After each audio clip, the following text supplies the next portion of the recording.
Welcome to Trendix. i.e. Miami firefighters' 7-year-old daughter has been recovered from the rubble of the Surfside condo catastrophe in Florida, according to initial, but as of yet unconfirmed reports. The rescue worker was part of the actual team that made the heartbreaking discovery Thursday night and draped his jacket over the child's body. He is then reported to have placed a small American flag on the gurney and escorted his child through a group of police and other firefighters who lined up on the roadway beside destroyed Champlain South Tower. At an emotional briefing near the site Friday, City of Miami Mayor Francis Suarez confirmed news of the discovery. The City of Miami Fire Department has lost a 7-year-old daughter of one of our own firefighters, he said. She was recovered last night by members of our search and rescue team in Florida Task Force 2. Our chief is asking that all of you respect the privacy of the immediate family as well as our fire department, which is understandably grieving. The mayor put a personal note into the tragic discovery, adding, "I'm the father of 2 children, and I have a 7-year-old son, and the thought of losing him in this way is unimaginable. This tragedy has haunted so many of us because so many of us know someone who has been in the building or affected by this tragedy now and is a member of our fire service, our family." Miami-Dade County Mayor Daniela Levine Cava said the girl was among 2 new victims found at the site on Thursday, bringing the death toll to 20, with 128 still unaccounted for. Tragically, one of those victims was the 7-year-old daughter of a City of Miami firefighter, she said on Friday. It goes without saying that every night since this last Wednesday has been immensely difficult for everybody, and particularly the families that have been impacted.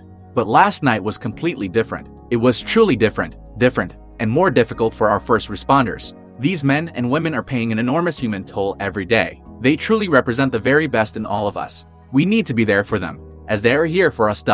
Florida Governor Ron DeSantis addressed the tragic discovery and also warned of possible dangers to the continuing rescue operation and remaining building by a tropical storm that has now become a Category 1 hurricane. It is emotionally draining. They were able to identify a child whose father worked for the City of Miami Fire Department.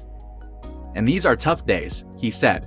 Tropical Storm Elsa has now become Hurricane Elsa, and I have ordered our Department of Emergency Management to start preparing a potential state of emergency. We don't know exactly the track it's going to take. It is possible that we could see tropical force winds as early as Sunday night in southern Florida. Our Department of Emergency Management is assuming that will happen and making the necessary preparation to be able to protect a lot of the equipment. You could potentially have an event out at the building as well. Miami's WPLG Local 10 initially reported that the firefighter was actually among the rescuers who found his daughter. Miami-Dade County Fire Chief Alan Kaminsky later confirmed the Miami firefighter was not part of the rescue crew who recovered the girl's body, but obviously was notified and called over when she was found. The victim and her father were not identified. The first responder who spoke to the news outlet was also not named. The tragic discovery came as rescue efforts resumed after Florida officials temporarily halted operations earlier on Thursday out of fear the remaining tower at the site could cause further collapse. Surfside Mayor Charles Burkett told NBC News Thursday officials are also considering carrying out a controlled demolition of the part of Champlain Towers south that is still standing ahead of a tropical storm heading to the area. Burkett said the impending adverse weather was raising further concerns about the structural integrity of the remains of the 12-story tower. If the remaining building is going to fall, we should make sure it falls the right way, he said. Rescue efforts were halted in the area around the building was cleared just after 2 on Thursday, almost exactly 1 week to the minute on from the collapse at 1:25 am on June 24. Officials said the site had become unstable and could topple on search and rescue teams, with technology used to monitor cracks sounding alarms about the dangers and on-site experts warning of movements in the structure.